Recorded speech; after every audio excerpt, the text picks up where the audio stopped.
Class पिछली class में हमने देख लिया था डिस्टेंस फॉर्मूला। आज हम देखने वाले हैं डिवीजन फॉर्मूला। क्या होता है क्लास डिवीजन फॉर्मूला? कि suppose here is a line segment, ये कोई लाइन सेगमेंट है जिसके कोऑर्डिनेट है x1 y1 और इस पॉइंट के कोऑर्डिनेट है x2 y2। अब अगर कोई तीसरा पॉइंट या तीसरी लाइन इसको यहां से ऐसे कट कर रही है तो वो इसको किसी ना किसी पॉइंट पर टच करेगी, है ना। सपोज दैट मीन्स इसके पॉइंट हो गए x y क्लास। क्या हो गए क्लास इसके पॉइंट्स x y। और अगर हमको पता है कि ये जो पॉइंट है इस लाइन सेगमेंट को दो रेशियो में डिवाइड कर रहा है, इतना पार्ट m1 कहला रहा है और इतना पार्ट क्या कहला रहा है m2। ठीक है, तो m1 और m2 क्या है? m1 and m2 is the ratio in which this point xy divide this line segment। मतलब ये पॉइंट xy इस लाइन सेगमेंट को किस रेशियो में डिवाइड कर रहा है? m1 और m2 में। तब अगर मुझे x और y के कोऑर्डिनेट फाइंड करना है तो उसके लिए फॉर्मूला होता है हमारे पास m1 x2 plus m2 x1 upon m1 plus m2 class. इसी प्रकार y का जो फॉर्मूला होता है क्लास वो होता है सिर्फ x1 x2 जहां है वहां पर y1 y2 आ जाएंगे, तो m1 y2 plus m2 y1 upon में m1 प्लस m2 प्लस ये होता है इंटरनल डिवीजन या डिवीजन फॉर्मूला, है ना। आया क्लास समझ में आप लोगों को कि अगर कोई पॉइंट किसी लाइन सेगमेंट को टच कर रहा है, क्योंकि लाइन सेगमेंट मतलब जिसके दो एंड हो, एक एंड ये एक एंड ये क्लास। ठीक है, तो ये किस प्रकार आए हैं क्लास, ये भी हम चाहें तो फाइंड कर सकते हैं, इनको भी हम फाइंड कर सकते हैं कि ये फॉर्मूला किस प्रकार जनरेट हुआ है। ये फॉर्मूला भी हम आपको बता सकते हैं क्लास। तो क्लास अब हम देखते हैं कि फॉर्मूला बना कैसे। ठीक है, कभी आप सपोज के भूल जाओ कि फॉर्मूला कैसे बनाए तो इसके लिए बहुत ही सिंपल मेथड है क्लास। क्या है क्लास हमारा? ये कार्टेशियन प्लेन है, ये हमारा ओरिजिन 0,0, ये एक लाइन है या लाइन सेगमेंट कह लो, लाइन मत कहो, जिसके कोऑर्डिनेट x1 y1 है। ये पॉइंट है जिसके कोऑर्डिनेट x2 y2 है क्लास। अब एक थर्ड पॉइंट आया है जो इसको कट कर रहा है यहाँ पर, जिसके कोऑर्डिनेट है x y और ये इसको टू पार्ट्स में डिवाइड कर रहा है। यहां से यहां तक का रेशियो क्लास क्या हो गया? m1 और यहां से यहां तक का रेशियो क्या हो गया क्लास? m2 हो गया है। तो क्लास एक काम करते हैं, सबसे पहले हम ये देखते हैं, जैसा मैंने आपको पहले भी सिखाया है कि x1 y1 है। इसका मतलब क्या है कि यहां से यहां तक की जो डिस्टेंस है ये x1 है। ये पॉइंट यहां से यहां ड्रॉन करेंगे तो यहां से यहां तक की जो डिस्टेंस है वो कितनी है क्लास? पूरी x है, क्योंकि जो उसका x कोऑर्डिनेट होता है वो उसकी उतनी वैल्यू होती है। इस पॉइंट के लिए ये क्या है? ये हमारा हो जाएगा यहां से यहां तक x2, तो ये डिस्टेंस x2 यहां तक x, ये हो गया x1। इसी प्रकार ऊपर भी क्या होगा? ये डिस्टेंस हमारी y1, इसको मिलाएं यहाँ तो इधर की डिस्टेंस हो जाएगी y, और यहाँ की डिस्टेंस अगर मिलाएं तो ये डिस्टेंस हो गई हमारी y2। चलिए अब हम क्या करते हैं, इस टाइप से भी इसको ज्वाइन कर देते हैं। ठीक है, यहां से भी और यहां से भी। तो अब यहां पर हमको कुछ पॉइंट्स मिले हैं। ये पॉइंट अगर देखा जाए, ये जो लाइन है यहां पर भी कितना होगा? x पॉइंट होगा क्लास। कितना होगा? x। कितना होगा? x। और y यहां पर कितना है? y यहां पर है y1। कितना है क्लास हमारा? y1। क्योंकि देखिए ये लाइन किसकी है? y1 की लाइन है। ये कितना होगा? पूरे पर y1 होगा, ये भी y1 है। और ये लाइन किसकी है? x की लाइन है, तो इस लाइन पर क्या होगा? x। तो ये मेरा पॉइंट हो गया x y1। यहाँ पर क्लास क्या होता है, एक प्रॉपर्टी यूज की जाती है जिसको कहते हैं सिमिलैरिटी। क्या यूज की जाती है, सिमिलैरिटी, जो हमारा चैप्टर है ट्रायंगल वाला, इससे पहले हम लोग पढ़ चुके हैं, जिसको सिमिलैरिटी कहते हैं। सिमिलैरिटी, अगर ये दोनों ट्रायंगल एक दूसरे के सिमिलर हो जाएंगे, बहुत आसानी से हो जाएंगे। कैसे? क्योंकि यहाँ पर एंगल कितना होगा 90, यहाँ पर एंगल होगा 90, ये लाइन एक लाइन है जिसको ये दो लाइन टच कर रही है, तो ये दोनों एंगल भी कैसे होंगे, इक्वल होंगे, करस्पॉन्डिंग एंगल कह सकते हैं हम इन लोगों को। तो ये जो ट्रायंगल बन रहा है, ये वाला ट्रायंगल इस वाले ट्रायंगल के सिमिलर होगा। ठीक है, इसको अगर नाम देना चाहे तो दे सकते हैं, वैसे सिर्फ समझ रहे हैं हम लोग, हमें कोई प्रूफ नहीं करने को आ रहा है, इस समझ रहे हैं ये वाला जो ट्रायंगल है ये इस वाले ट्रायंगल के सिमिलर है। अगर ये दोनों ट्रायंगल सिमिलर है तो सिमिलर ट्रायंगल का एक फॉर्मूला होता है साइड का रेशियो, साइड्स का रेशियो।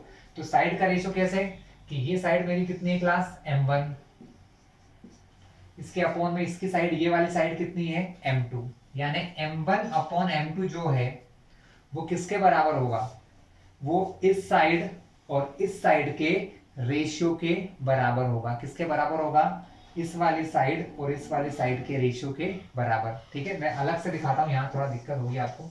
ये दो ट्रायंगल हैं, मान लो ये ए है, बी है, सी है, डी है, ई है और एफ है। मान लो ये दोनों ट्रायंगल अगर एक दूसरे के सिमिलर हैं तो साइड का रेशियो बराबर होता है। साइड का रेशियो मतलब हाइपोटेनियस के अपॉन में हाइपोटेनियस, यानी एफ ई अपॉन में सी ए बराबर होगा परपेंडिकुलर के अपॉन में परपेंडिकुलर, तो E D upon A B.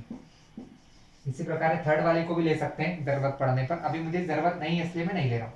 ठीक है, तो अब हम क्या देख रहे हैं कि यहाँ पर जो हाइपोटेनियस है, इसका हाइपोटेनियस m1 है, इसका हाइपोटेनियस m1 m2 है, तो मैंने रेशियो ले लिया m1 अपॉन m2।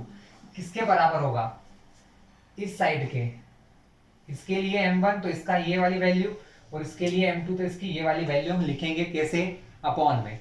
तो देखिए क्लास, ये हमारा है x1, ये हमारा है x।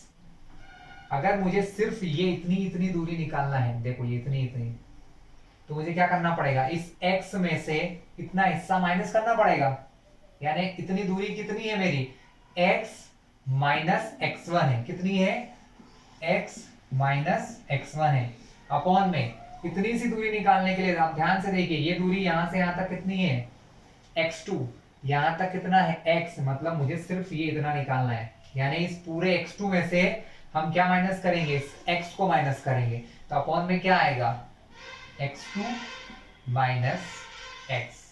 अब इसको क्रॉस मल्टीप्लाई सॉल्व करके मैं एक फॉर्मूला बना दूंगा, दूसरा आप लोग ऐसा ही बना सकते हैं। चलिए इसको क्रॉस मल्टीप्लाई करके सॉल्व करके इसका आंसर निकालते हैं। क्रॉस मल्टीप्लाई करेंगे, इनका मल्टीप्लाई इससे, इसका मल्टीप्लाई इससे, तो m1 का मल्टीप्लाई किससे होगा, x2 माइनस x से, x2 माइनस x, बीच में लगा इक्वल टू m2 का मल्टीप्लाई x माइनस x1 से।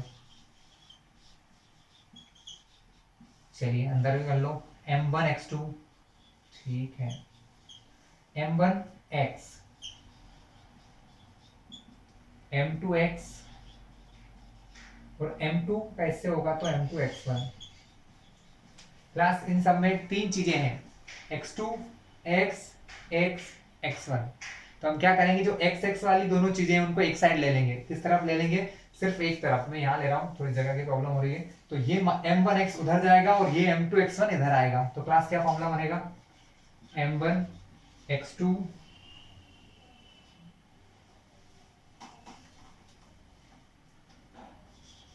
m1 x2 यहाँ है, ये m2 x1 इधर आएगा, तो क्या बचेगा, देख लो, यहाँ पहले से लिखा है m2x, पहले से क्या लिखा है m2x, प्लस ये माइनस का m1x इधर जाएगा तो बनेगा प्लस का m1x। मैंने ये क्यों किया, इन दोनों में x कॉमन है, इन दोनों में क्या है, x कॉमन है। देखना आप क्या होता है,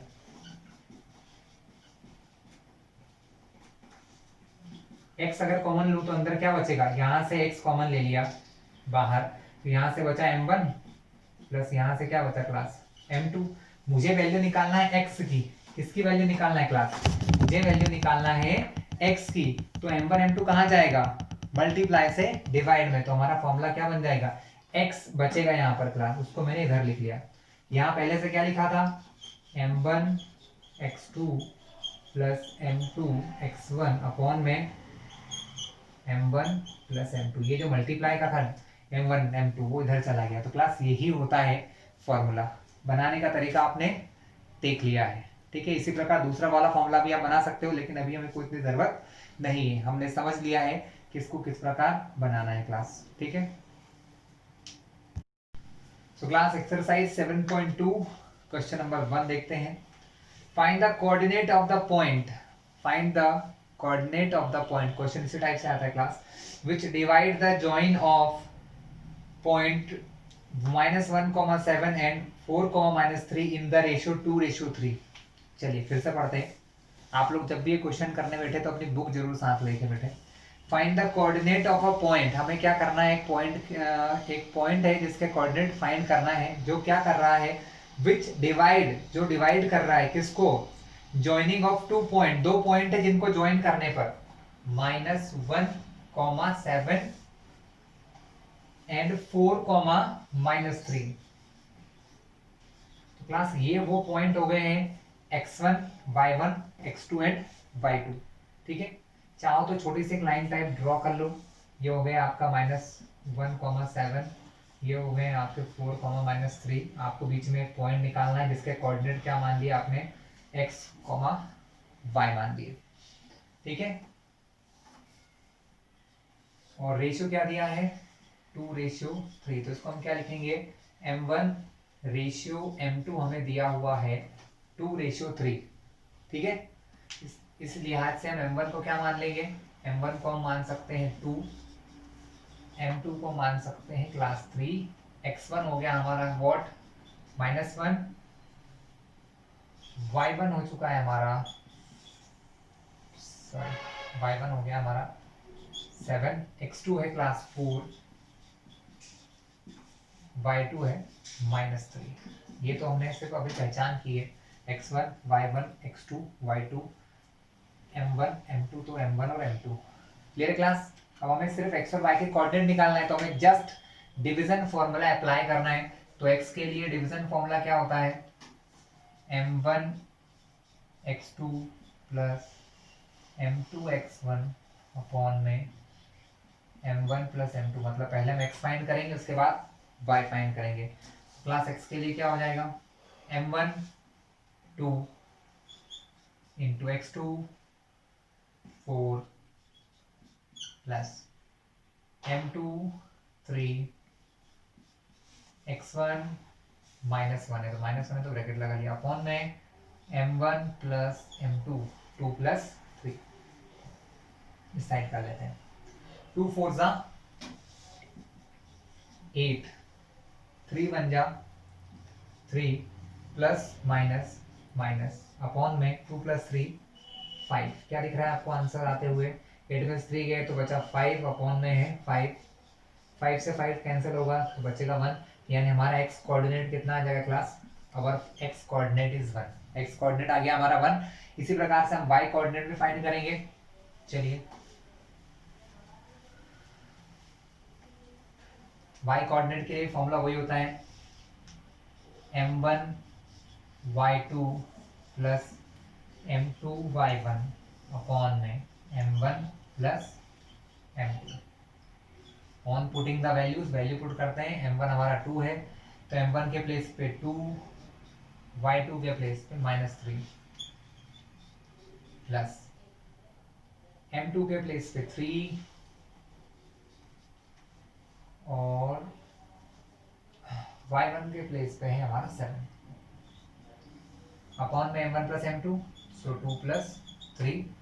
वी डोंट नीड इट, हमें इसकी कोई ज़रूरत नहीं है अब, तो हम वैल्यू रखते हैं 2 3 जा 6 प्लस माइनस माइनस बीच में लगा हुआ है प्लस 7 3 जा 21 अपॉन में 2 प्लस 3 5, y हो जाएगा 21 - 6, क्योंकि ये माइनस है ये प्लस है, प्लस माइनस माइनस 21 में से 6 जाएगा तो बचेगा 15, अपॉन में है 5। अगर हम कैंसिलिंग करते हैं 5 1 जा 5, 5 3 जा 15, y का आंसर आ गया 3/1 यानी 3, y भी हो गया हमारा 3। हमारे दोनों आंसर आ गए हैं x1 y3, यानी हमें जो आंसर पॉइंट निकालना था वो पॉइंट क्या हो जाएगा, दैट पॉइंट विल बी 1,3, क्योंकि पॉइंट के लिए हम क्या लिखते हैं, पहले x फिर y, तो पॉइंट हो गया 1,3। तो हमें जो पॉइंट निकालना था वो क्या हो गया क्लास, 1,3। चलिए क्लास, फर्स्ट क्वेश्चन बहुत आसान था, कोई दिक्कत नहीं थी। सेकंड क्वेश्चन थोड़ा सा लॉजिकल है। सेकंड क्वेश्चन पढ़ देता हूं मैं आपके लिए। सेकंड क्वेश्चन लिखा है find the coordinate of points, यहां लिखा है पॉइंट्स, मतलब आपको एक से ज्यादा पॉइंट के कोऑर्डिनेट्स फाइंड करना है। आगे क्या कंडीशन दी है, points of trisection of the line segment. Trisection मतलब यहां पर दो पॉइंट हैं जो किसी लाइन को तीन हिस्सों में बांट रहे हैं, क्योंकि यहां लिखा ना trisection of the line segment joining 4,-1, मतलब क्वेश्चन नंबर 2 में हमको एक पॉइंट दिया है जिसके कोऑर्डिनेट है 4,-1 एंड -2,-3। इन दोनों पॉइंट को ज्वाइन करने वाली जो लाइन है, ठीक है, सपोज हम ऐसे बना लेते हैं, अब इनको नेम दे देते हैं ए बी। तो हमारा ए क्या हो गया क्लास, बी हो गया हमारा -2, -3।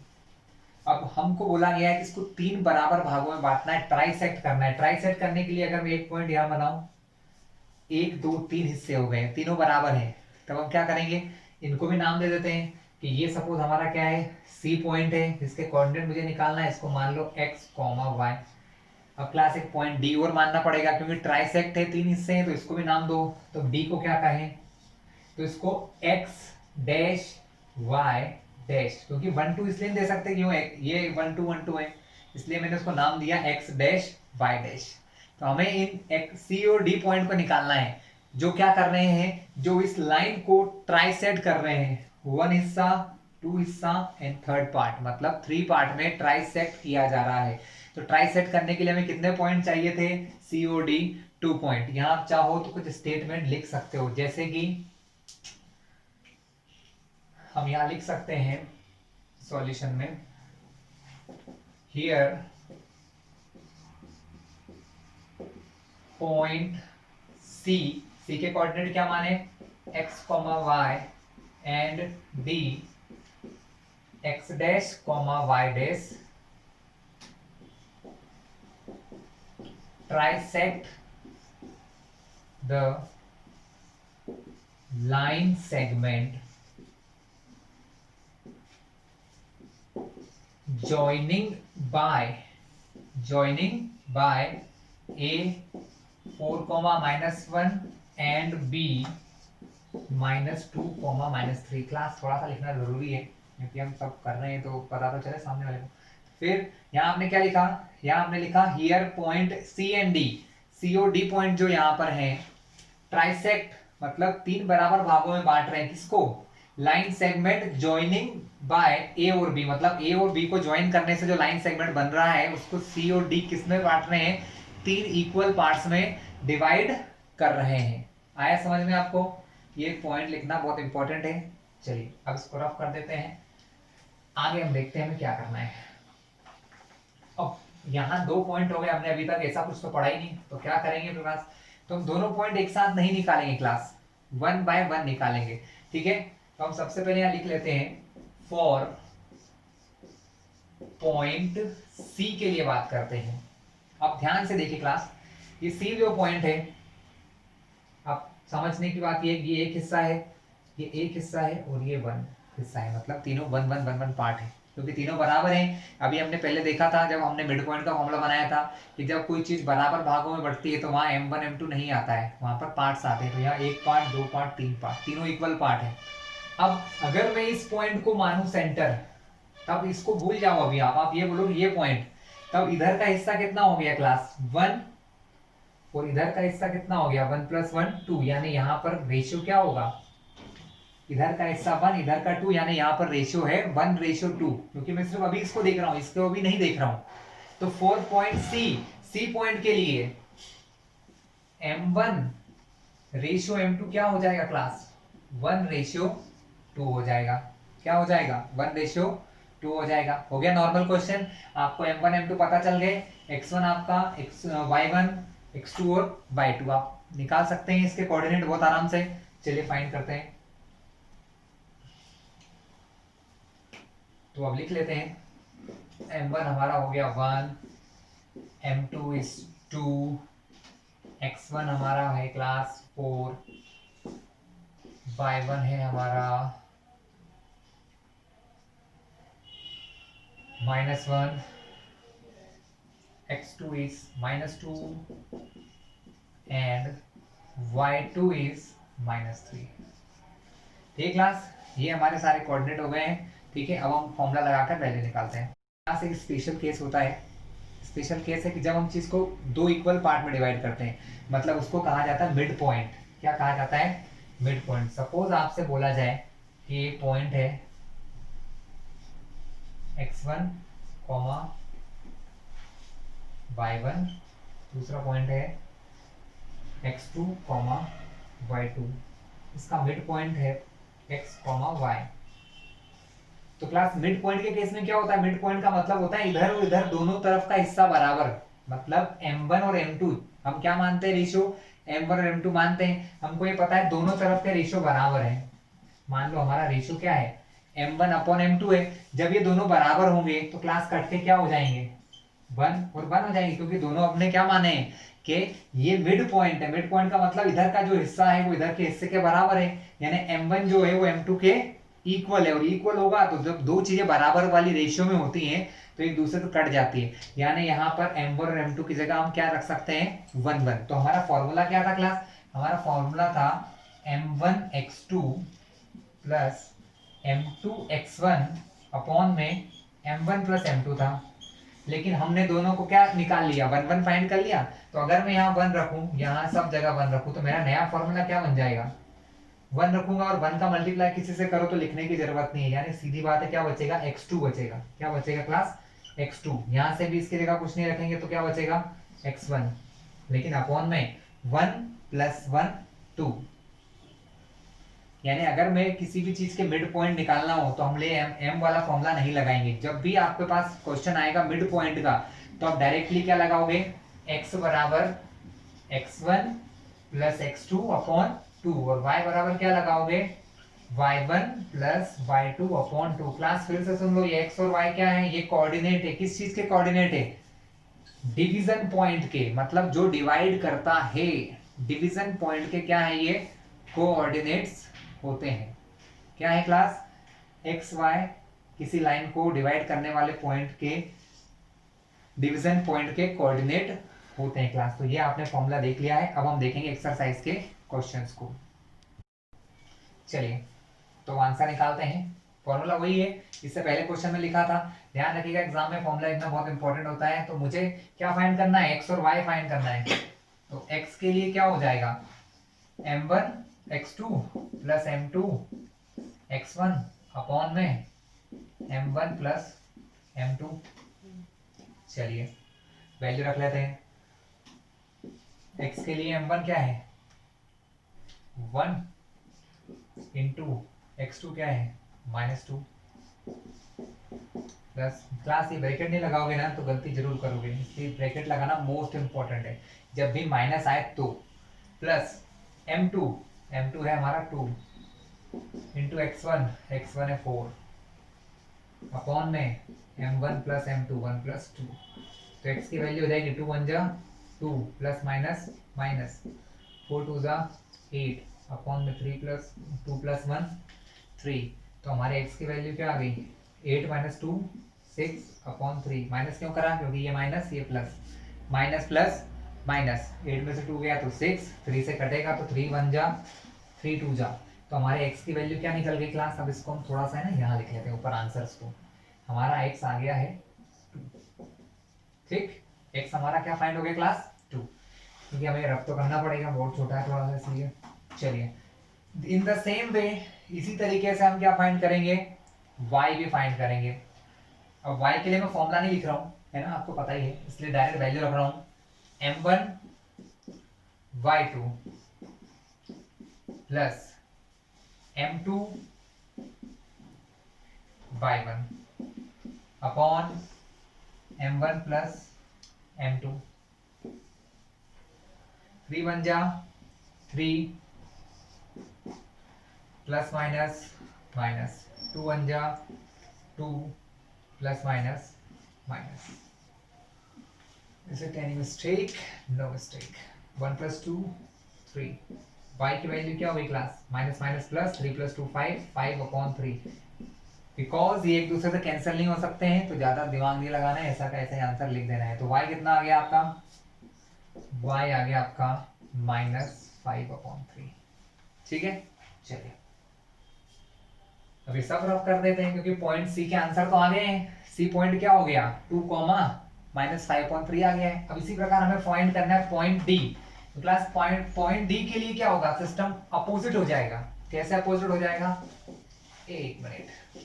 फॉर पॉइंट डी, अब डी तक देखिए, जब मैं डी को निकालता हूं तो मैं सी को भूल जाऊंगा, मैं सिर्फ डी को देखूंगा। डी के इधर कितने हिस्से हैं? 1 और 1 2, और इस तरफ कितना हिस्सा है? 1, यानी कि डी के लिए मेरा रेशियो क्या हो जाएगा? बदल जाएगा। यहां था 1:2, यहां हो जाएगा 2:1। तो m1:m2 क्या हो गया डी के लिए? 2:1 हो गया क्लास। चलिए क्वेश्चन स्टार्ट करते हैं। ये x1 y1 x2 y2 पहले भी लिख लिए थे, अब नहीं लिख रहे, डायरेक्ट फॉर्मूला लगाएंगे। अब यहाँ पर मुझे फाइंड करना है x डैश। तो x डैश हो जाएगा हमारा m1 यानी कि 2 into x2, m1 x2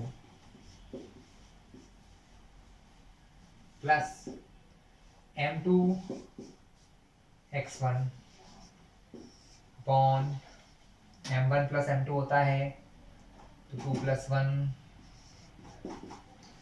x dash की वैल्यू 2 2 जा 4 प्लस माइनस माइनस 4 1 जा 4 अपॉन में 3। क्या लिख रहा है? माइनस प्लस माइनस, 4 में से 4 गया तो 0, 0 के अपॉन में कुछ भी रखो, आंसर 0, यानी x का आंसर क्या आ जाएगा? x डैश हो जाएगा हमारा 0, क्योंकि इन दोनों को माइनस करूंगा तो क्या होगा क्लास? 0 आएगा। 0 के अपॉन में 3, अब 0 के अपॉन में कुछ भी रखो 0 ही होता है, इसलिए आंसर क्या लिख दिया? x डैश हो गया हमारा 0। इन द सेम वे, इसी तरीके से हम फाइंड करेंगे y डैश। इसका आंसर निकला हमारा 0। y डैश क्या होगा? m1 y2 m2 y1 upon m1 plus m2। y dash हो जाएंगे हमारे 3 2 जा 6 माइनस प्लस माइनस 1 1 जा 1 प्लस माइनस माइनस अपॉन में 2 + 1 3। y डैश का आंसर फाइनली आएगा माइनस माइनस प्लस 6 + 1 7, दोनों ही माइनस के हैं तो आंसर में -/3। कट सकता है? नहीं, तो आंसर फिर लिख देंगे यहाँ पर -7/3। क्लास क्वेश्चन को अब फिर से पढ़ेंगे। Find the coordinate of points. उन पॉइंट से कोऑर्डिनेट निकालो जो इसको ट्राइसेट करते हैं। पॉइंट क्या माने थे? सी और डी। पॉइंट के कोऑर्डिनेट आ गए हैं, खत्म किस्सा। लिख देते हैं हम लोग आंसर। आंसर क्या होगा? आंसर हो गया हमारा पॉइंट सी, कोऑर्डिनेट है x y, x की जगह 2, y के प्लेस पे -5/3। डी के प्लेस पे 0, -7/3। ये वो दो पॉइंट है जो इस लाइन को 3 इक्वल पार्ट्स में डिवाइड करते हैं क्लास। क्वेश्चन 3 क्लास आप लोगों को भी करना है ना? एग्जाम पर्पस के हिसाब से इंपॉर्टेंट नहीं है, पर प्रैक्टिस के लिए ठीक है। नेक्स्ट क्वेश्चन है क्लास हमारा क्वेश्चन नंबर 4। अब ये दोनों बहुत नॉर्मल क्वेश्चन थे, सिंपल सा फॉर्मूला था। अब थोड़ा सा चेंजेस आने वाले हैं। वो चेंजेस ये हैं, क्वेश्चन 4 को अगर हम पढ़ते हैं तो उन्होंने बोला है फाइंड द रेशियो। अब हमें यहाँ रेशियो निकालना है। क्या निकालना है? रेशियो। हमें पहले सब जगह दिया रहता था m1 m2, अब यहाँ m1 m2 दिया नहीं है हमको। वो m1 और m2 क्या करना है? m1 m2 हमें फाइंड करना है। पहला काम, find the ratio in which line segment joining 2 point. 2 point तो दे रखे हैं, is divided by another point -1,6। फिर से पढ़ते हैं, find the ratio in which line segment joining the point -3, 10 और 6, -8, ये दो पॉइंट जिनको ज्वाइन करने वाली लाइन को डिवाइड कर रहा है। तीसरा पॉइंट, पॉइंट क्या है? -1,6 पॉइंट दिया हुआ है क्लास, ठीक है। बस क्या फाइंड करना है? हमें फाइंड करना है रेशियो। तो क्लास चलते हैं रेशियो की तरफ।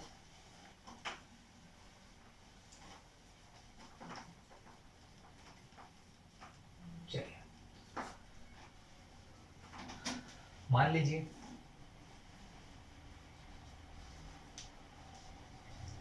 let the ratio be k ratio 1। कुछ लोग लैम्डा रेशियो 1 मानते हैं, कोई m रेशियो 1 मानता है, कुछ भी लिख सकते हैं, आपको जो मन करे। एक तरफ कुछ लिखना है और बगल में रेशियो लेना है 1। तो मेरे को तो लैम्डा ज्यादा अच्छा लगता है, तो हम लैम्डा रेशियो 1 मानेंगे। लैम्डा रेशियो 1, ये क्या है क्लास? हमारा रेशियो है, हमने मान लिया ये मेरा m1 हो गया, ये हमारा क्या हो गया? m2 हो गया। m1 m2 हो गया, ठीक है। ये हमें फाइंड करना था, हमने लिख लिए। अब हम देखते हैं कौन से पॉइंट को डिवाइड कर रहा है। तो ये डिवाइड कर रहा है 2 पॉइंट्स को, और वो पॉइंट से हमारे -3, 10 एंड 6, -8। तो let the ratio be lambda ratio 1 by which एक लाइन यहाँ पॉइंट लिखना पड़ेगा। By which points this and this are divided by, जिनको डिवाइड कौन कर रहा है? जिनको डिवाइड कर रहा है तीसरा पॉइंट -1,6। इसका मतलब है इन दोनों पॉइंट को डिवाइड कौन कर रहा है? ये वाला पॉइंट कर रहा है, यानी ये कौन है? x1 y1 x2 y2। ये वो पॉइंट है जो उनको ऐसे बीच में डिवाइड करता है, यानी ये हो जाएगा मेरा x और y, x y x1 y1 x2 y2, और ये m1 और m2 सब दिए हैं। हमें बस लैम्डा की वैल्यू फाइंड करना है इस क्वेश्चन में, और कुछ भी नहीं करना है। बहुत ही इजी सा क्वेश्चन है क्लास ये। चलिए इसको आगे बढ़ाते हैं। लिख लो, बाय डिवीजन फॉर्मूला, मतलब डिवीजन फॉर्मूला के अकॉर्डिंग x क्या होता है? m1 x2 plus m2 x1 upon m1 plus m2। m1 lambda, x2 6, m2 1, x1 -3 upon में m1 प्लस m2। लेकिन x की जगह x की वैल्यू रखना भूल गए। x क्या है हमारा? जिससे डिवाइड करते हैं, तो x हो गया हमारा -1। तो x के प्लेस में क्या रखेंगे क्लास? We putting here -1। हम यहाँ रखने वाले हैं -1। क्लास बहुत आसान है, क्रॉस मल्टीप्लाई। ये वैल्यू अपॉन में है, मल्टीप्लाई होने जाएंगी यहाँ पर, तो मल्टीप्लाई किससे होंगी? यहाँ इनका मल्टीप्लीकेशन होगा -1 के साथ। तो -1 इंटू लैम्डा प्लस 1, इधर मल्टीप्लाई कर लो। 6 इंटू लैम्डा 6 लैम्डा, 1 इंटू 3, 3 1 जा 3, प्लस माइनस माइनस, इधर मल्टीप्लाई होगा। -1 का मल्टीप्लाई लैम्डा से होगा, तो आंसर तो लैम्डा ही आएगा। प्लस माइनस माइनस, क्योंकि 1 के मल्टीप्लाई से फर्क नहीं पड़ता है, बस माइनस था इसलिए साइन जो प्लस का था वो माइनस बन गया। इस -1 का मल्टीप्लाई 1 से भी होगा। 1 1 जा 1, minus plus minus 6 lambda -3। Lambda की वैल्यू निकालना है। लैम्डा को इधर ले जाओ या इधर लैम्डा को ले जाओ, कोई फर्क नहीं पड़ता है। तो हम क्या करते हैं, 6 लैम्डा को वहां से इधर लाएंगे, तो यहाँ पर इसके आगे कुछ नहीं है, मतलब प्लस है, प्लस से इधर आएगा तो -6 लैम्डा। इसके जाने के बाद कौन बचेगा? -3। लेकिन ये जो माइनस का 1 है, इस माइनस के 1 को भी मैं इधर ले जाऊंगा, क्योंकि लैम्डा से ना ये प्लस हो सकता है ना माइनस, तो माइनस का 1 इधर जाएगा तो +1। माइनस माइनस प्लस 6 लैम्डा, इसके आगे कुछ नहीं है तो ये है 1 लैम्डा। 6 और 1 हो गया 7 लैम्डा, दोनों नेगेटिव हैं, आंसर में माइनस। 3 और 1 माइनस प्लस, माइनस 3 में से 1 गया तो 2 बड़ा 3 माइनस का, तो यहाँ पर भी माइनस। अब क्या होगा, माइनस से माइनस कैंसिल, लैम्डा बराबर 2 यहीं पर है, 7 मल्टीप्लाई से किया डिवाइड में, लैम्डा का आंसर आ गया 2:7 या 2/7, और यही हमारा आंसर है। उसने पूछा था किस रेशियो में डिवाइड कर रहा है, तो वो लैम्डा ही है, 2:7। कैसे है समझो ध्यान से। ऐसा इसलिए है क्योंकि हमने रेशियो क्या माना था, हमने माना था रेशियो लैम्डा रेशियो 1 माना था। अब इसकी जगह इसकी अगर वैल्यू रखते हैं तो ये हो जाएगी 2/7 रेशियो 1। अब इसको अगर अपॉन में लिखा जाए ना क्लास, तो ये कुछ इस प्रकार होता है, 2/7 रेशियो का मतलब होता है अपॉन, और ये 1। अब ये पहले से अपॉन में तो कहाँ जाएगी, नीचे, इसका मतलब फाइनली आंसर क्या आएगा 2, और 7 नीचे आ गया, तो आंसर तो वही आना है जो है 2:7। इसलिए हम हमेशा लैम्डा के साथ क्या लेते हैं 1, कि जो आंसर लैम्डा का आए वही हमारा आंसर होता है। जैसे क्वेश्चन आपको एग्जाम में ज्यादा इंपॉर्टेंट होते हैं क्लास, तो आपको इसी प्रकार के क्वेश्चन करना है तैयारी। कुछ और क्वेश्चन बचे हैं जिसको हम आगे देखेंगे।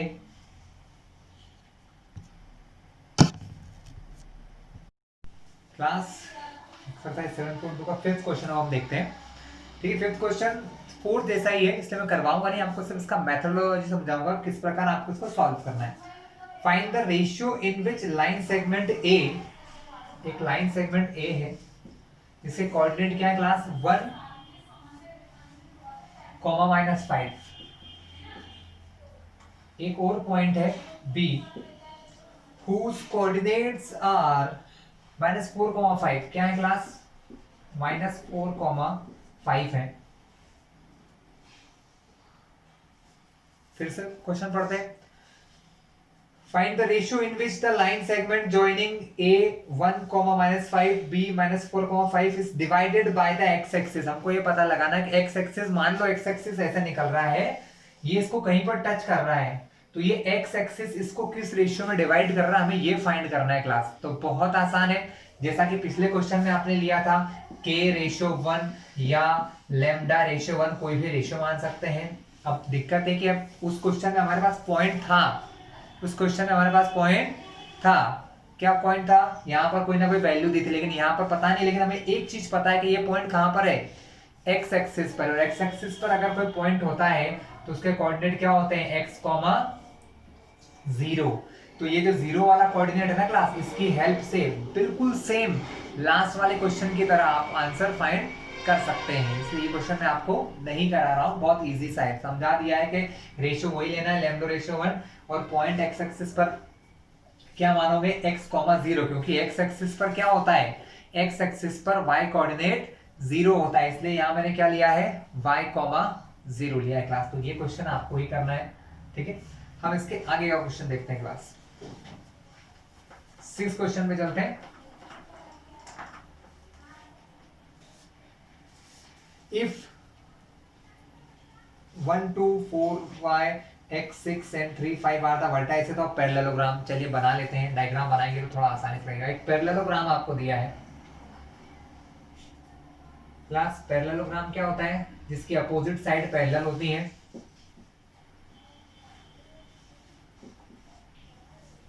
ठीक है, इसकी अपोजिट साइड्स पैरेलल होती है, वो पैरेललोग्राम होता है। हमें 4 पॉइंट दिए हैं 1, 2, सपोज हमने मान लिया इसको 1, 2। बी पॉइंट दिया है 4, y, तो हमने मान लिया 4, y, ये बी पॉइंट हो गया। सी पॉइंट को दिया है x, 6 एंड डी पॉइंट को दिया है 3, 5। Are the vertices of parallelogram. ये पैरेललोग्राम की क्या है, वर्टाइसेस है। वर्टाइसेस मतलब ये पॉइंट्स है, पैरेललोग्राम के क्या है क्लास, पॉइंट्स है। Taken in the order, order मतलब ए बी सी डी, ऐसे ऑर्डर में हमने लिया है। फाइंड एक्स और वाई, तो हमें सिर्फ एक्स और वाई निकालना है क्लास। क्लास ये क्वेश्चन भी बहुत अच्छा है। ठीक है, तो यहां पर एक लाइन लिख लेते हैं।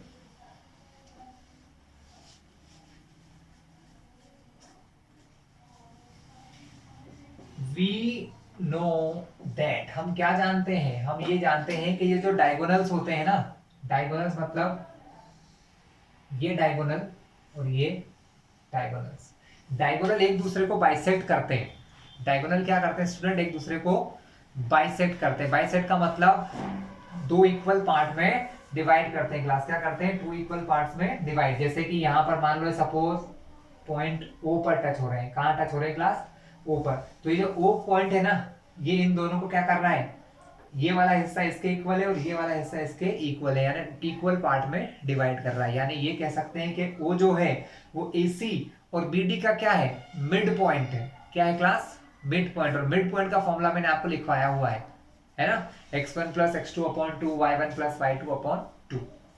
तो क्लास कुल मिला के हमको सबसे पहले तो फाइंड करना होगा यहाँ के पॉइंट्स।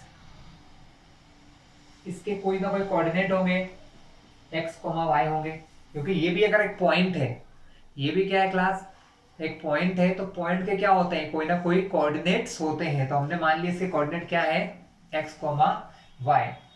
वी नो दैट, हम क्या जानते हैं, diagonals of parallelogram bisect each other. मतलब एक दूसरे को क्या करते हैं क्लास, ये एक दूसरे को बाइसेक्ट करते हैं। Let they meet at point O। माना कि वो कहां मिल रहे हैं, पॉइंट O पर मिल रहे हैं, और O के कोऑर्डिनेट हमने क्या मान लिए हैं, x, y एज्यूम कर लिए हैं। अब आप ध्यान से देखिए, दोनों ही क्वेश्चन में दो चीजें दिख रही हैं। यहां मुझे y की वैल्यू नहीं पता है और यहां पर मुझे x की वैल्यू नहीं पता है। तो हम क्या करते हैं, हम इन दोनों से, क्योंकि ये पॉइंट AC पर भी आ रहा है और ये पॉइंट BD के ऊपर भी आ रहा है, इसका मतलब ये पॉइंट दोनों पर है। तो यहां पर क्या है क्लास, हमें x नहीं पता है, तो हम यहां से x नहीं फाइंड करेंगे। हम यहां से क्या फाइंड करेंगे, इस वाले का y फाइंड करेंगे। क्या फाइंड करेंगे, y। और इस वाले से क्या करेंगे, इसमें y नहीं पता है, तो इससे क्या करेंगे, ये वाला x फाइंड करेंगे। अब क्या पहले से क्या हो रहा है, यहाँ x और y दिए हुए हैं, तो मैं क्या करता हूँ, इसको मान लेता हूँ x डैश, इसको एज्यूम कर लेते हैं y डैश। यहाँ पर भी मान लो x डैश और y डैश, क्योंकि x y तो पहले से ले रखे तो हम एज्यूम नहीं कर सकते हैं। तो अब हम लगाएंगे,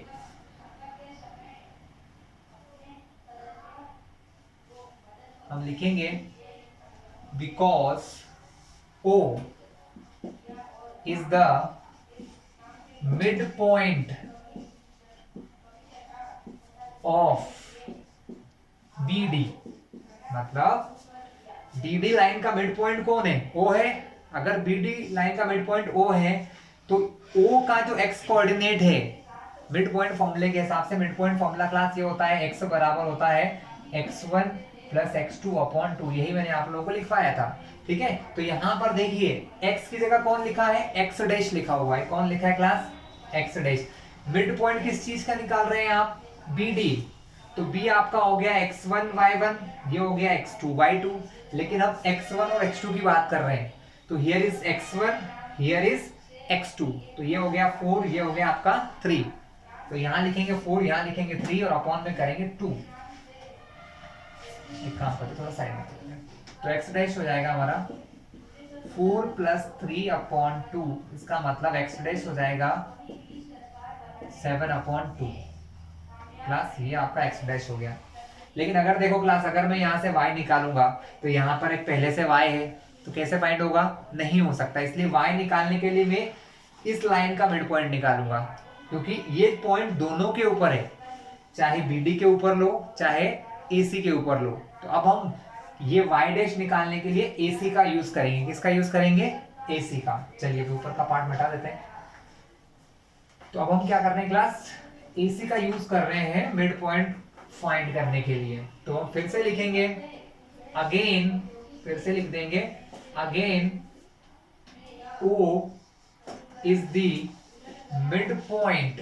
O क्या है, O मिड पॉइंट है। किस चीज का मिड पॉइंट है, AC लाइन का। AC, O is the mid point of AC। अगर O AC का क्या है, मिड पॉइंट है, तो y1 प्लस y2 अपॉन 2 क्या होगा, y के बराबर होगा, जो फॉर्मूला होता है मिड पॉइंट का। y बराबर होता है y1 प्लस y2/2। अब y की जगह कौन लिखा है यहाँ पर देखिए, y डैश लिखा हुआ है, तो मैं यहाँ लिख दूंगा y डैश।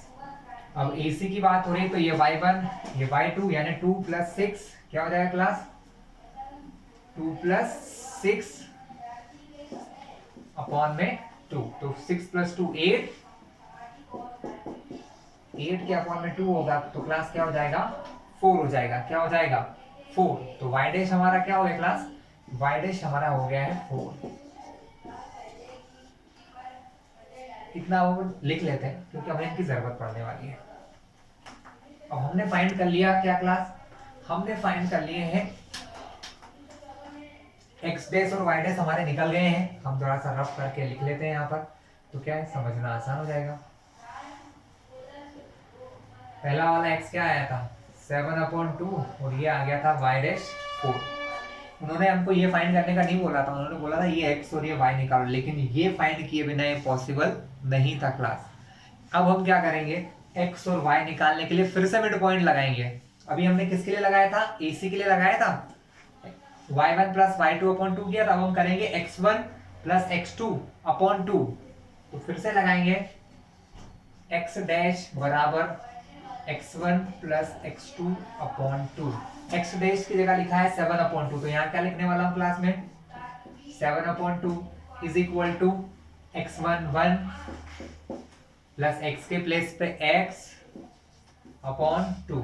क्लास जब अपॉन में सेम नंबर होते हैं दोनों साइड, मैं आज फिर बता दूं आपको, यहाँ पर भी 2 है यहाँ पर भी 2 है, दोनों साइड में है, तो इनको डायरेक्टली भी काट सकते हैं आप।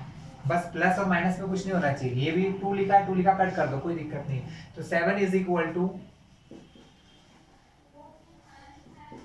1 + x, मुझे फाइंड करना है x, तो 1 कहाँ जाएगा लेफ्ट में, प्लस का है क्या बन जाएगा माइनस, 7 - 1 बराबर x। तो x का आंसर क्या हो गया, x का आंसर हो गया 6। तो आपको x फाइंड करना था, x निकल गया हमारा 6। इसी टाइप से इन दोनों में आप मिड पॉइंट फॉर्मूला लगा देते हैं तो y फाइंड हो जाएगा। फिर से देख लीजिए, इन दोनों के लिए y1 + y2 यानी 5 + y/2 किसके बराबर होता है, y के। y की जगह यहाँ कौन लिखा है मिड पॉइंट की जगह 4, 2 अपॉन में मल्टीप्लाई में जाएगा, तो 4 × 2 = 5 + y, 4 2 ज़ा 8 प्लस का 5 है, प्लस का 5 इक्वल टू से इस तरफ आएगा -5, क्या बचेगा y, तो 8 - 5 3 इज इक्वल टू y। तो y का हमारा क्या आ गया क्लास, y हमारा आ गया क्लास 3। तो ये था हमारा क्वेश्चन नंबर 5। क्लास आगे मूव करते हैं, क्वेश्चन 7 देखते हैं क्लास। 7th क्वेश्चन भी सेम इसी तरीके का है क्लास, मैं सिर्फ आपको उसका आइडिया समझाऊंगा, आपको करना है find the coordinate of a point A। किसी पॉइंट A के कोऑर्डिनेट आपको फाइंड करने हैं, where AB is the diameter of circle, जिसमें A और B क्या है डायमीटर के पॉइंट है। पहले सर्कल बना लो, ये सर्कल का डायमीटर मैंने मान लिया A पॉइंट और ये पॉइंट B है, ये हमारा बीच में सेंटर वो मान लेते हैं हम लोग, नहीं दिया है तो मान लो, दिया हो तो देख लेते हैं। फिर से क्वेश्चन सुनना आप ध्यान से, find the coordinate of point A. इस पॉइंट ए के आपको क्या फाइंड करना है, कोऑर्डिनेट फाइंड करना है, ठीक है। Where A B is the diameter, जहां पर ए बी क्या है किसी सर्कल का डायमीटर है, ठीक है। हु सेंटर इज 2, -3, जिसका जो सेंटर है ना उसके कोऑर्डिनेट है 2, -3 एंड बी का कोऑर्डिनेट क्या है 1, 4 है क्लास। तो क्लास इतना आप सभी को पता होगा कि जो सेंटर यहाँ पर होता है ना, ये डायमीटर का मिड पॉइंट होता है। क्या होता है डायमीटर का मिड पॉइंट, तो यहाँ पर भी हम सिर्फ क्या लगाएंगे मिड पॉइंट फॉर्मूला लगाएंगे। थोड़ा शॉर्टली बता दूं किस टाइप लगाएंगे कि x बराबर क्या होता है x1 + x2/2। मुझे इसके कोऑर्डिनेट नहीं पता है तो क्या एज्यूम करेंगे, इसके कोऑर्डिनेट एज्यूम करेंगे x, y। तो ये तो हो गया x1 की जगह, देखो ना x1 + x2/2 करते हैं तो x आता है बीच वाला डिवाइड करने वाला। तो क्लास यहाँ क्या होगा x की जगह तो आ जाएगा 2, x1 की जगह सिर्फ x, x2 की जगह 1, और अपॉन में 2। अब इस इक्वेशन को सॉल्व करके x आ जाएगा और इसी तरीके से आप y भी फाइंड कर सकते हैं क्लास। सेम क्वेश्चन है इसलिए हम टाइम वेस्ट नहीं करते हुए आगे बढ़ते हैं। कोई ऐसा क्वेश्चन जो थोड़ा टफ हो वो कर लेंगे। नेक्स्ट क्वेश्चन, हाँ जैसे ये क्वेश्चन है उसको कर सकते हैं, बेटर है। If a and b are, coordinate दिए हैं, एक के दिए हैं -2, -2 और b के दिए हैं 2, -4। Find the coordinate of p such that, मतलब हमको ए बी लाइन है, a के कोऑर्डिनेट गिवन है -2, -2। कोई पॉइंट b है जिसके कोऑर्डिनेट गिवन है 2, -4 दिए हैं। b के क्या दिए हैं 2, -4 दिए हैं आपको। Find the coordinate of p, हमें किसी पॉइंट p के कोऑर्डिनेट पता करना है जो इसके बीच में कहीं पर है। मान लो सपोज यहाँ पर है, ठीक है। इसके कोऑर्डिनेट नहीं पता तो आप मान लो कि एक्स वाई हो गए। क्या मान लिए, एक्स वाई। कैसे है ये, such that AP is equal to 3/7AB। यहाँ पर एक बहुत इंपॉर्टेंट बात लिखी है, AP is equal to 3/7AB। AP is equal to 3/7AB। एक रिलेशन दिया है, ये रिलेशन दिया है किस लिए, रेशियो फाइंड करने के लिए। क्योंकि आपको डिवीजन फॉर्मूले में क्या क्या चाहिए होता है, m1 m2 और x1 x2, है ना। तो ये x1 x2 y1 y2 सब है, बस आपके पास ये रेशियो नहीं पता कि किस रेशियो में डिवाइड कर रहा है। तो वो रेशियो फाइंड करने के लिए लाइन यहाँ दे दी है, ठीक है। तो इस लाइन का हम यूज करेंगे, पर उससे पहले हम लोग कुछ लिखेंगे। It is a question number 8 class, ये हमारा क्वेश्चन नंबर 8 है। हम सबसे पहले लिखेंगे let the coordinates of p x, y, मतलब p के कोऑर्डिनेट आपने क्या मान लिए, x, y मान लिए हैं। अब आपको क्या दिया हुआ है, AP is equal to 3/7AB। अब इस AB को अपॉन में लाते हैं पहले तो class, AP upon AB is equal to 3/7। Class इस लाइन का साफ साफ मतलब ये होता है कि AB अगर 7 पार्ट है, AB पूरा अगर 7 पार्ट है तो उसमें से 3 पार्ट किसका है, AP का है। कितना पार्ट है, किसका है, AP का है। तो बचा हुआ पार्ट किसका होगा, बचा हुआ पार्ट किसका होगा, यहाँ से यहाँ का होगा। यानी अगर मैं सिंपल भाषा में बताऊं तो m1 मेरा 3 है और 7 में से 3 जाएंगे तो m2 कितना हो जाएगा, 4 हो जाएगा। लेकिन इसको ऐसे करेंगे नहीं, हमको इसको फाइंड करना पड़ेगा। हमको AP अपॉन BP का रेशियो निकालना है। इसके लिए क्लास सबसे पहला काम तो मैं इनको रेसिप्रोकल करूंगा। रेसिप्रोकल मतलब क्या होता है, उल्टा करेंगे। AB ऊपर AP नीचे, तो इधर भी क्या होगा, 7 ऊपर और 3 कहाँ आ जाएगा क्लास, 3 आ जाएगा नीचे की तरफ। अब मैं क्या कर सकता हूँ क्लास, तो अब हम दोनों साइड से -1 करेंगे। दोनों साइड से क्या करेंगे, -1 करेंगे। AB अपॉन AP, इधर भी -1 किया, 7 -3 इधर भी -1 किया। क्लास कर सकते हैं हम लोग, हम इक्वल टू पे दोनों साइड कोई भी ऑपरेशन लगा सकते हैं, सेम होना चाहिए। इधर भी -1 किया तो इधर भी -1 किया, हम कर सकते हैं। अब इसका फर्क क्या पड़ने वाला है, अब वो देखिए क्लास।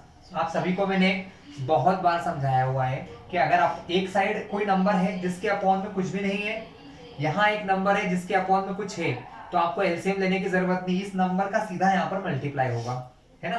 तो ये AP कहाँ जाएगा, 1 से मल्टीप्लाई होने में। और 1 का मल्टीप्लाई किसी से भी करो कोई फर्क नहीं पड़ता है। 1 का मल्टीप्लाई 0 से करोगे तो 0 हो जाएगा, 1 का मल्टीप्लाई 1000 से करोगे तो वो 1000 बन जाएगा। मतलब 1 के मल्टीप्लाई से कोई इफेक्ट नहीं होता, वही नंबर रहता है। तो AP का मल्टीप्लाई 1 से करेंगे तो वो क्या रहेगा, AP ही रहेगा, कोई फर्क आएगा क्या, नहीं आएगा। सो क्लास अब हम यहाँ क्या देखने वाले हैं, हम यहाँ देखने वाले हैं कि AP जाएगा यहाँ पर, तो ये बन जाएगा AB माइनस AP, और अपॉन में क्या रहेगा, AP ही रहेगा। यहाँ पर भी वही होगा, 3 का मल्टीप्लाई 1 से होगा तो 3 1 3 हो जाएगा, तो 7 - 3 अपॉन 4। अब क्लास समझने वाली बात है, 2 मिनट में आप समझ जाओगे।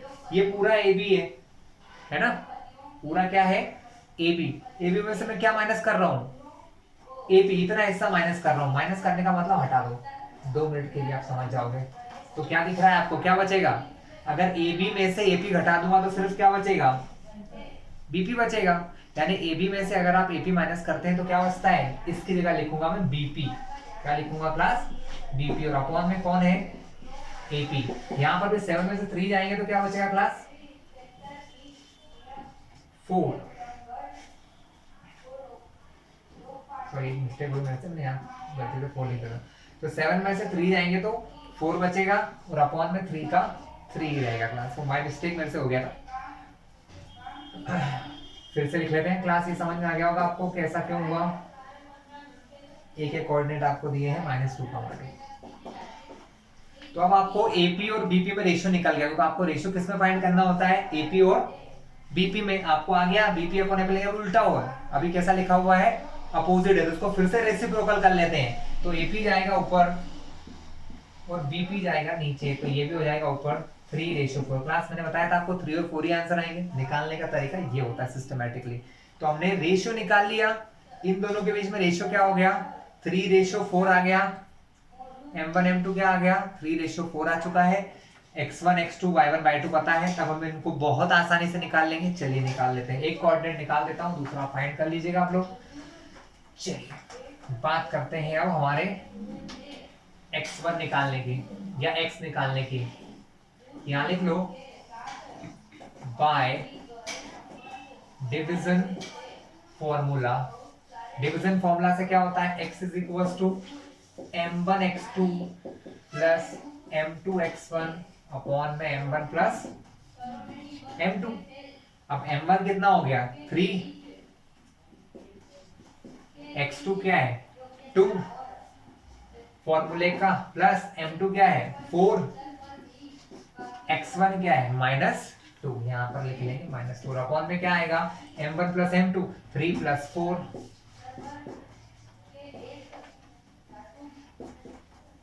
3 2 जा 6, 4 2 जा 8, प्लस माइनस अपॉन में 3 प्लस 4 7।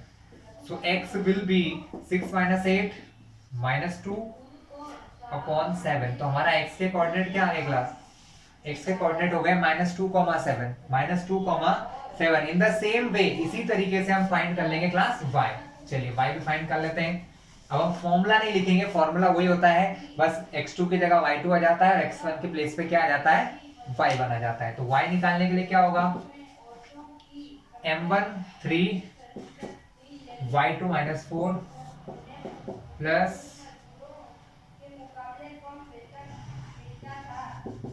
3 इंटू -4 प्लस m2 है हमारा 4 और y2 है -2 अपॉन में m1 प्लस m2 3 प्लस 4। तो y क्या हो जाएगा क्लास, 4 3 जा 12 minus plus minus minus plus minus 4 2 जा 8 3 प्लस 4 7। तो y की वैल्यू हो गई -20/7। ये क्लास हमारे y की वैल्यू आ गई।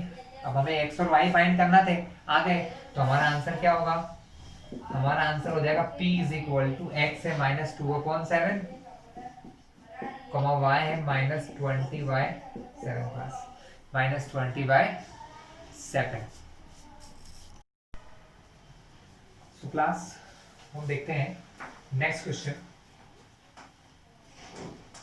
क्वेश्चन 9 थे क्लास, सिर्फ आपको एक्सप्लेन करूंगा, जो क्वेश्चन नंबर 2 की तरह है, जिसमें हमने ट्राई सेक्शन देखा था। अब यहाँ पर 4 सेक्शन का है क्वेश्चन, है हमारा find the coordinate of the points. Find the coordinate of the points, ऐसे पॉइंट, दो एक से पॉइंट्स बोला है, यानी एक से ज्यादा पॉइंट्स होंगे, which divide the line segment joining A and B. जो ए और बी दो पॉइंट को मिलाने वाले लाइन को, जो पॉइंट ए और पॉइंट बी को मिलाने वाली लाइन, ए लाइन कौन सी है, ए पॉइंट है हमारे -2,2, बी पॉइंट है 2,8।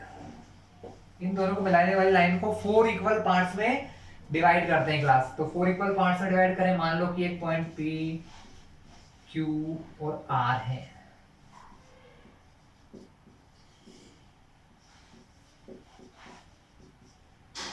मान लिया इनके कोऑर्डिनेट हमने किसी के x y x1 x2 इस टाइप से मान लिए। हमको ये पॉइंट निकालना है कि ये क्या है, ये क्या है क्लास। तो क्लास यहाँ पर भी वही रेशियो लगेगा जो मैंने पहले सिखाया था आपको, याद करिए क्वेश्चन 3rd। ये एक हिस्सा है, ये एक हिस्सा है, ये एक हिस्सा है, 4 हिस्से हो गए इसको। जब हम ये पॉइंट, हर केस में x1 y1 x2 y2 वही रहेगा। क्लास फॉर्मूला लिख के दिखाता हूं मैं आपको क्या था, मैं आपको सिर्फ मैकेनिज्म समझाऊंगा, क्लास करना आपको ही है। m1 x2 plus m2 x1 upon m1 plus m2, आपके पास x1 x2 रहेंगे, y1 y2 रहेंगे, आपको सिर्फ रेशियो फाइंड करना है। तो जब आप ये पॉइंट फाइंड करेंगे क्लास, तो ये हिस्सा 1 है और बचा हुआ हिस्सा 1 2 3 है, तो इस पॉइंट के लिए m1 अपॉन m2 कितना हो जाएगा, 1:3 हो जाएगा। इसी प्रकार जब ये करेंगे तो इधर भी दो हिस्से, इधर भी दो हिस्से, तो ये कौन सा पॉइंट हो जाएगा क्लास, मिड पॉइंट हो जाएगा, मिड पॉइंट से सॉल्व हो जाएगा। और ये पॉइंट के टाइम पे क्या होगा, रेशियो 1 2 3 3 हो जाएगा m1 और m2 क्या हो जाएगा 1, यानी तब m1 रेशियो m2 हो जाएगा हमारा 3:1, 3:1 हो जाएगा क्लास। तो ये था हमारा तरीका कि इस तरीके से आपको निकालना है, क्योंकि इस प्रकार का एक क्वेश्चन मैं पहले भी करा चुका हूं, तो आपको भी ट्राई करना चाहिए। हम लास्ट क्वेश्चन देखते हैं, क्वेश्चन नंबर 10 क्या होता है क्लास, क्वेश्चन 10 में हम देख लेते हैं। Find the area of rhombus, हमें रोम्बस का एरिया निकालना है।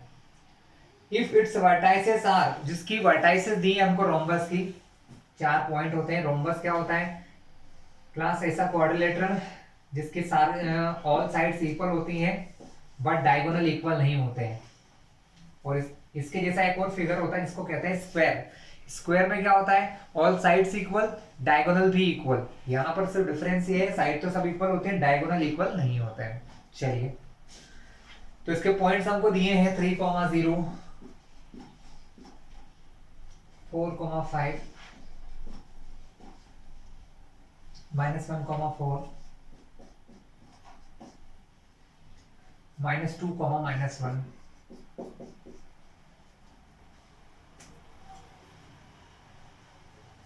ठीक है क्लास, ये आपका ए बी सी डी हो गया है ना। हमें क्या करना है, इसका फाइंड एरिया, हमें इसका एरिया फाइंड करने का बोला है क्लास।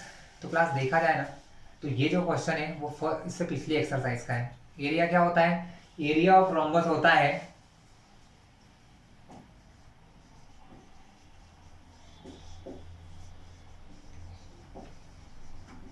फॉर्मूला यहां लिख रहा हूं, एरिया ऑफ रोम्बस का फॉर्मूला होता है 1/2 into product of diagonal, product of diagonal. Class formula तो एक और है इनका, बेस इंटू हाइट से भी कर सकते हैं, लेकिन हमको यहाँ बेस हाइट पता नहीं है, इसलिए हम सिर्फ सिंपल सी बात करते हैं 1/2 इंटू प्रोडक्ट ऑफ डायगोनल। अब प्रोडक्ट ऑफ डायगोनल मतलब डायगोनल की लेंथ पता करना है हमको क्लास, यहाँ पर क्या करना है, डायगोनल की लेंथ। तो ये तो देखा जाए तो बेसिकली इससे पुरानी वाली एक्सरसाइज जैसा क्वेश्चन। तो हमें डायगोनल कौन कौन से होते हैं, डायगोनल है हमारे पास AC एंड BD क्लास। ठीक है, AC और BD हमारे क्या है, डायगोनल से। तो हमें सिर्फ क्या करना है, डायगोनल AC और BD की लेंथ निकालना है। लेंथ के लिए कौन सा फॉर्मूला लगाएंगे, डिस्टेंस फॉर्मूला जो हमने पिछली एक्सरसाइज में पढ़ा हुआ है। सो डिस्टेंस फॉर्मूला होता है हमारा √x2 - x1 whole square plus y2 - y1 whole square. तो सबसे पहले हम फाइंड कर लेते हैं AC के लिए x1 x2 ये है, तो √x2 - x1 whole square plus y2 - y1 whole square. Class हमारा AC क्या हो गया, AC हो गया माइनस माइनस प्लस 4 का स्क्वायर, यहाँ पर भी है 4 का स्क्वायर, माइनस हो जाए प्लस हो, स्क्वायर में सब प्लस हो जाते हैं, तो 4 का स्क्वायर 16, 4 का स्क्वायर 16। तो AC हो गया हमारा √32। √32 को अगर आप स्क्वायर रूट से बाहर निकालेंगे तो आपका आंसर आ जाएगा 4√2। ये AC की वैल्यू हो गई हमारी। इसी प्रकार हमको क्लास BD भी निकालना है, BD। तो हम BD निकाल लेते हैं, फॉर्मूला तो वही रहेगा डिस्टेंस का, इसलिए मैं फॉर्मूला नहीं लगा रहा हूँ, डायरेक्ट लिख रहा हूँ। BD के लिए x1 y1 x2 y2, तो x2 - x1 whole square plus y2 - y1 का 4 square. So class B D क्या हो जाएगा, माइनस माइनस प्लस, -2 -4 -6 का स्क्वायर, -1 -6 का स्क्वायर। अगर बात की जाए दोनों के स्क्वायर की तो आंसर होगा 36 + 36। क्लास 36 + 36 को अगर मैं जोड़ता हूँ तो आंसर आता है 72, और 72 को रूट से बाहर निकालते हैं तो इसका आंसर भी क्या आएगा क्लास, 6√2 आएगा। क्या आएगा, 6√2। ठीक है, आप लोगों को मैंने पहले भी बताया हुआ है रूट कैसे निकालते हैं, आप लोग कर लेंगे। चलिए, हमारे पास हमको दो चीज चाहिए थी, डायगोनल्स, हमने डायगोनल निकाल लिए हैं।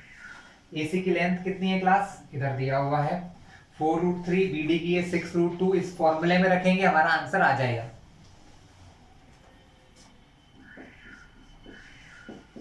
प्रोडक्ट ऑफ डायगोनल के लिए AC इंटू BD, AC है 4√2 इंटू BD है 6√2। चलिए मल्टीप्लाई करते हैं, 4 का 6 से होगा 24, √2 का मल्टीप्लाई सिर्फ जब √2 से होता है तो रूट से रूट कट जाता है, आंसर 2 आएगा जो अंदर रूट में होता है। अपॉन में 2 है, 2 से 2 कट गया तो हमारा एरिया क्या आ गया क्लास, एरिया हो गया हमारा 24 स्क्वायर यूनिट। 24 स्क्वायर यूनिट, ये क्लास हमारा एरिया। ठीक है, तो ये एक्सरसाइज 7.2 हमारी फिनिश होते हैं यहाँ पे। ओके, सो क्लास ये रहा हमारा होल वीडियो, आपने देखा। अगर आपको ये ठीक लगे तो हमारे इस चैनल को सब्सक्राइब करें, जिससे आगे आने वाले सारे वीडियोस आपको मिलेंगे। हायर क्लासेस के मैथ्स, केमिस्ट्री, फिजिक्स सभी आप लोग यहाँ पर जान पाएंगे आने वाले समय में। ठीक है क्लास।